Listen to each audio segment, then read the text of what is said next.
E em estúdio, para analisar as notícias do dia e da semana, está João Ferreira Marques, Managing Director da White Star. João, bom dia. Pode dizer-se que foi, a nível europeu, mas uma semana bastante animada, com a Grécia a surpreender mais uma vez.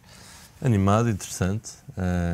Já chegamos a um ponto onde sentiríamos a falta de algo assim tão interessante, caso tudo tivesse corrido bem. Pronto, mas parece que ao final de uma semana, demorou uma semana. Pode dizer-se que foi interessantemente estranha esta interessantemente estranha. Mas por um lado também desviou um pouco as atenções do plano em si, porque basicamente começou-se a falar que a Grécia, com esta intenção aparente que já voltaram atrás de referendar esta situação, deixou-se de falar exatamente no plano em si, quando 3 ou 4 dias após a decisão e os detalhes que foram mostrados sobre o plano, já se começava a discutir exatamente que realmente falta ali muita coisa. E pronto, e ao mesmo tempo veio então esta notícia de que iriam referendar este tema e pronto, lançou um bocadinho de barulho para a situação. A verdade é que, e olhando paralelamente a toda esta situação, começam a, eu diria, não a surgir, mas a acentuar-se aqui alguns pequenos focos que merecem a atenção, nomeadamente, e por exemplo vimos a Banca Europeia que começou já a vender a espanhola que detém em carteira, possivelmente, e apesar do ETV não ter feito essa análise, poderá estar a acontecer com a dívida de outros países periféricos da zona euro, acaba por ser também um sinal de que depois de Portugal, Irlanda, da Grécia, naturalmente em especial destaque, Espanha e Itália estão bem marcados no mapa, nesta altura. Não, com certeza, e isto temos vindo a ver nos últimos dias e nas publicações de resultados do terceiro trimestre, que os maiores bancos europeus, em particular os franceses até, têm vindo a reduzir substancialmente todo o seu estoque de dívida soberana, para além de Portugal e Grécia, também de Espanha e Itália.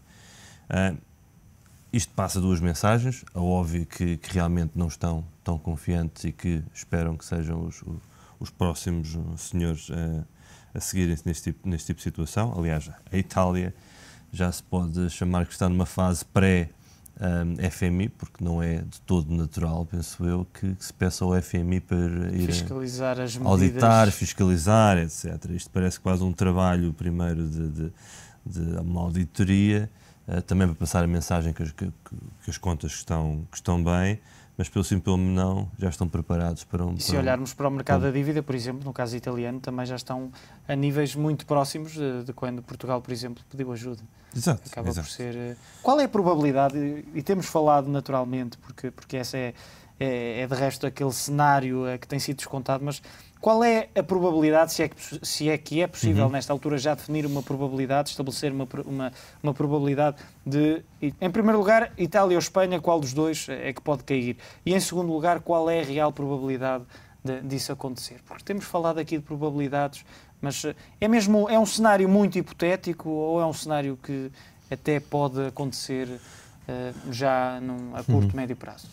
Colocar probabilidades é algo bastante difícil, mas de um ponto de vista mais genérico, isto poderá acontecer de um dia para o outro. Aliás, basta as condições em que têm vindo a aceder ao mercado deteriorarem-se, e isto pura e simplesmente acontecerá quando as contrapartes que têm vindo a comprar o papel espanhol e italiano se retraírem, comprarem menos, uns não comprarem de todo, exigirem um preço mais alto, e isto é algo que pode acontecer praticamente de um dia para o outro.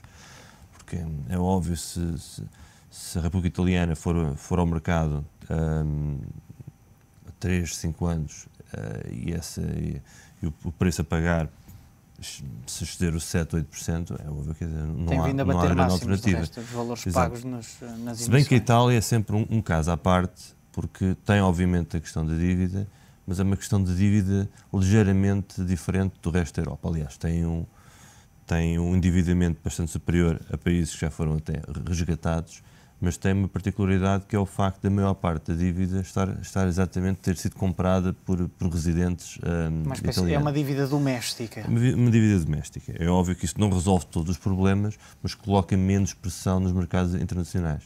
E daí será talvez esse o motivo, porque não há aqui uma exposição, data... não se pode dizer que haja uma exposição como houve nos outros países auxiliados. Uma exposição externa, naturalmente. Quer dizer, a nível de montante existe, porque estamos a falar de uma economia bastante grande, comparativamente a Portugal e a Irlanda.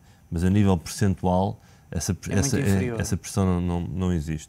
E será esse, essencialmente, o motivo pelo qual esta pressão dos mercados externos, ao retraírem-se de comprar dívida italiana, não tenha tido ainda mais impacto. Qual dos dois? Acabaste por não especificar, sendo difícil. É naturalmente uma questão que os telespectadores gostariam também de tentar perceber. Pelo menos qual é... Eu sei que é difícil falar de probabilidade, é um pouco difícil falar de tudo isto nesta altura. Não, mas a nível pura e simplesmente... Mas se pudesses pôr numa balança, qual é que pesaria mais para a ajuda externa? Espanha ou Itália? A Itália, por motivos semelhantes aos gregos, de descontrole de finanças públicas, de desconfianças mesmo nas políticas e na gestão dos dinheiros públicos, etc. Porque, se olharmos para a Espanha, tem um problema estrutural e económico em alguns setores, mas se formos ver a nível de credibilidade, estamos a falar de um país totalmente diferente. Olhando, por exemplo, para a banca, um setor que para já teria assumido uma perda segundo a última cimeira da zona euro, uma perda de 50% da dívida grega tida em carteira, agora poderá ter que assumir a totalidade. Parece-te que é um cenário que pode, de alguma forma, e tem-se falado muito do facto do peso grego no PIB da zona euro ser muito reduzido, mas a dívida detida pelos bancos europeus fora da Grécia não é assim tão reduzida. Exatamente, pelo setor privado é considerável e tem precisamente, aliás, e vimos toda esta atividade agora de testes de stress adicionais para aumentarem o capital da banca europeia. É óbvio que qualquer impacto superior a esse teria um impacto considerável no capital. Se bem que todos estes testes e estas novas exigências têm algo de irónico, porque o que estamos a falar agora destes testes, estamos a falar pura e simplesmente de testes às exposições à dívida soberana, ou seja, os bancos agora têm de colocar mais capital para prever qualquer eventualidade com dívida soberana. E basicamente essa necessidade de lhes criar capital têm que o ir buscar e têm a condição, as condições estão preparadas, por exemplo em Portugal, para irem buscar dinheiros públicos para capitalizarem a banca, para precaverem-se de potenciais perdas de dívida pública. Isto é um bocadinho irónico. Acabamos por ver esta semana, e para terminarmos, João, um dos banqueiros, Carlos Santos Ferreira, na apresentação dos resultados do BCP, dizer que há muito tempo que não via tanta incompetência entre os líderes europeus, acabando por justificar, de certo modo, os resultados e aquela que tem sido a performance da banca portuguesa nos últimos tempos com as medidas ou com a falta de medidas que tem marcado a Europa nos últimos meses, acaba por ser esta a verdadeira justificação para a situação da banca portuguesa nesta altura? Para a banca portuguesa, não é de certeza.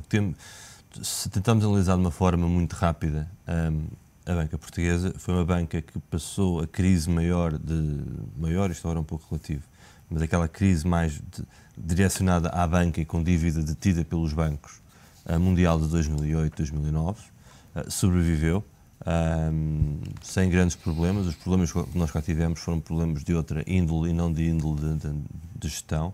A gestão da banca portuguesa sempre foi apontada como exemplar e a situação atual é, por simplesmente, uma consequência da degradação do risco país, porque não tenho dúvidas que, caso o risco país não tivesse sido afetado, os bancos portugueses, pela sua gestão anterior, teriam tido uma performance bastante razoável, teriam continuado a aceder aos mercados, em condições mais uma vez diferentes ao pré-2008, mas isso é constante em toda a Europa. Mas, de facto, esse é um ponto. É o facto da crise soberana ter afetado Portugal que, por consequência, tem um impacto enorme nos bancos portugueses. Víamos, o Económico teve acesso ao documento aprovado ontem em Conselho de Ministros, que dá conta que uma das formas para aqueles bancos que recorrerem ao fundo de recapitalização, uma das formas, chamemos-lhe assim, de o Estado entrar na banca será através de ações preferenciais. Parece que esta é uma estratégia. O documento dá conta que será a forma menos agressiva de entrar, sem prejudicar, sem limitar tanto os atuais acionistas. A questão que eu te coloco parece-te esta uma boa estratégia? Parece-me bastante mais razoável do que o conceito inicial, que se pensava que, pura e simplesmente, o Estado entraria como um acionista com poder de decisão imediata, etc., que afetasse o dia-a-dia, a gestão corrente da banca.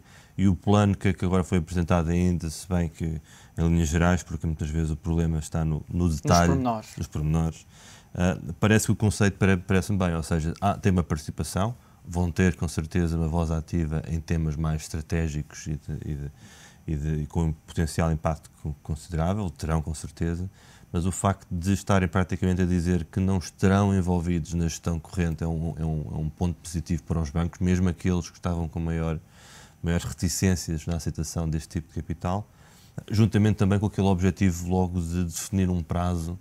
Obviamente máximo de 5 anos. Os prazos são o que são, obviamente ao fim de 5 anos logo se veria o que aconteceria, mas passa já a mensagem que o Estado não quer participar, não é uma obrigatoriedade de estar a longo prazo. Okay? Acho que no essencial parece-me positivo.